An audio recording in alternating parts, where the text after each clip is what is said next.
Hello everyone, welcome to my another vlog.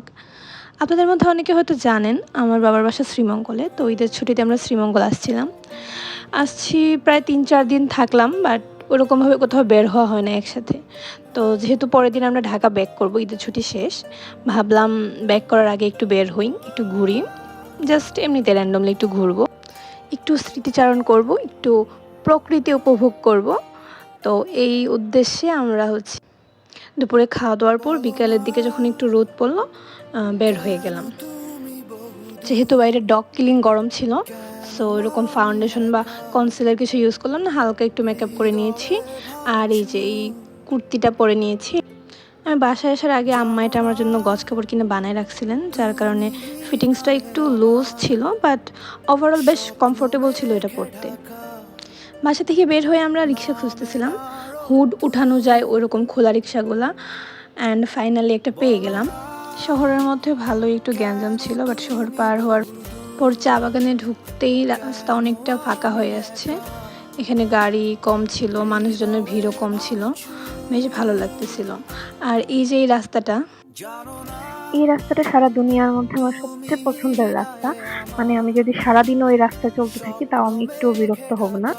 এত শান্তি লাগে এই রাস্তাতে রিক্সা দিয়ে ঘুরে বেড়াইতে।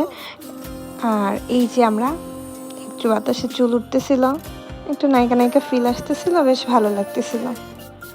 রিক্সা দিয়ে ঘুরতে ঘুরতে আমরা চিন্তা করতেছিলাম কোথায় যাওয়া যায়, কোথায় গিয়ে বসা যায়। আর এদিকে অনেক গাড়ি মানুষজন দেখা যাচ্ছিল, যেহেতু ঈদের টাইম, তাই অনেক টুরিস্ট আসছে, এজন্য হয়তো এত ভিড় ছিল। ইউজুয়ালি এই রোডে এত ভিড় থাকে না, ফাঁকা থাকে রোডটা। অনেক চিন্তা ভাবনা করার পর আমরা ডিসাইড করলাম যে চাচির দোকানে যাব।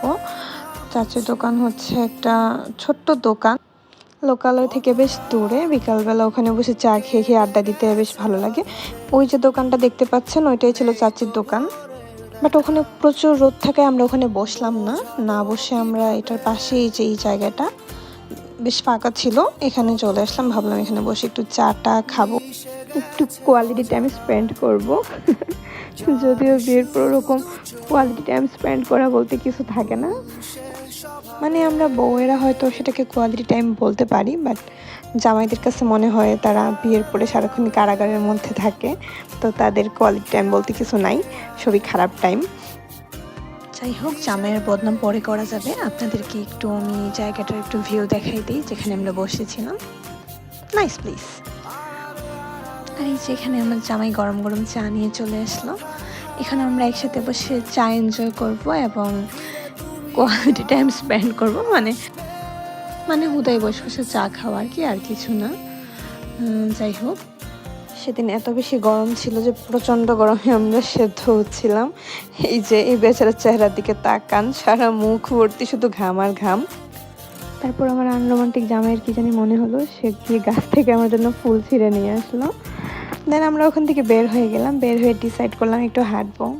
দেখেন কি সুন্দর রাস্তা, ফাঁকা একদম, এদিকে হাঁটতে বেশ ভালো লাগতেছিল।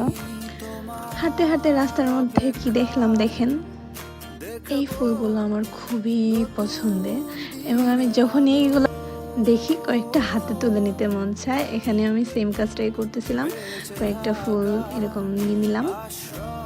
তারপর একটু হাঁটার পরে আজকের মতো হাঁটাহাঁটি ঘোরাঘুরি শখ মিটে গেল। একটা রিক্সা নিয়ে নিলাম বাসায় যাওয়ার উদ্দেশ্যে। আর এই পর্যন্তই ছিল আজকের ব্লগ। কেমন লাগলো আমার হোম টাউন ট্যুর আপনাদের অবশ্যই জানাবেন কমেন্টে। দেখা হবে নেক্সট ব্লগে। আল্লাহ হাফেজ।